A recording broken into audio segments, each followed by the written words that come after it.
As you know, the war in Afghanistan started after 9/11 in 2001 under US President George Bush. It was always seen as a just war, as revenge in a way for that attack, certainly an attempt to make sure that Al-Qaeda couldn't mount attacks like that again from an Afghanistan base. It later, of course, got UN support and was seen as a nation-building mission. So when US and Australian troops pull out in September this year, it'll be 20 years, their commitment.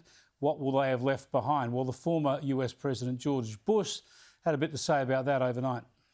My first reaction was, wow, these girls are going to have real trouble with the Taliban.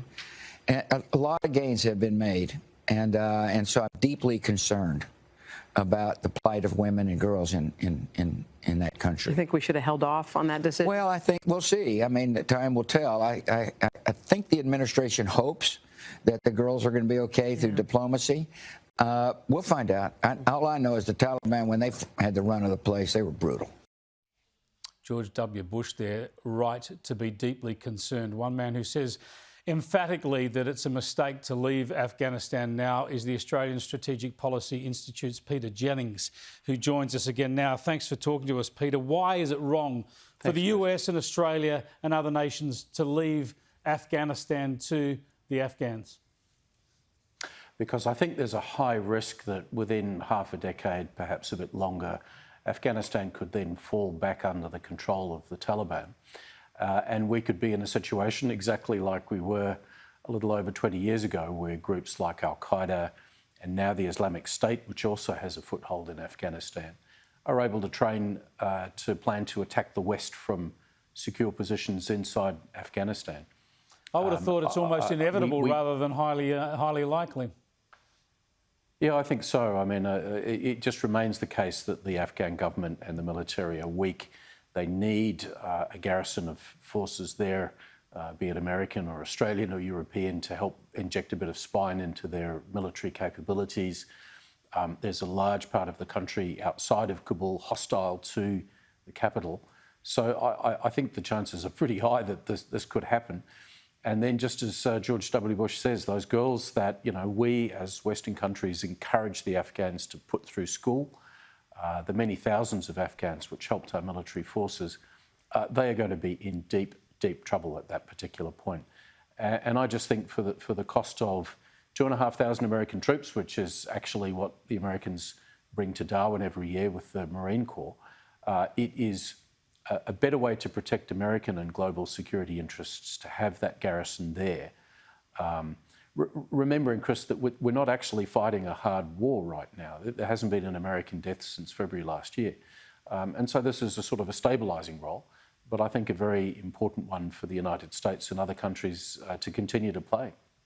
Look, it's going to be terrible to see it unfold. As you say, if the Taliban get in control again, you'll be seeing women stoned again, women terribly mistreated, and we'll have to wear some of the blame for not sticking the course. But in strategic terms, is it the terrorist haven that looms largest as a problem in the future? Well, there's the terrorism issue, but there is also the question of other countries competing for influence in Afghanistan. And President Biden, in a really remarkable speech, basically said, look, there are other countries that can help the Afghans. And he mentioned Russia and China. In other words, countries that have no interest in helping the Western or United States cause.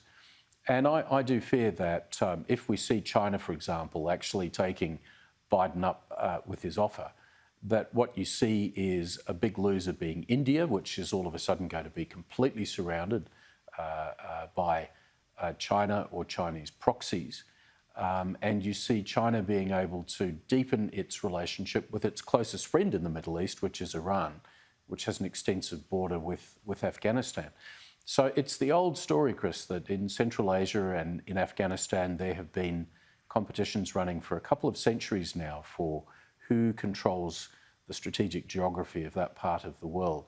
And frankly, from where I sit, I would rather that was the United States and NATO countries and Australia. Much more preferable that it's us rather than China, for example, or perhaps even worse, Russia, which of course invaded Afghanistan in 1979 and still has close interest there.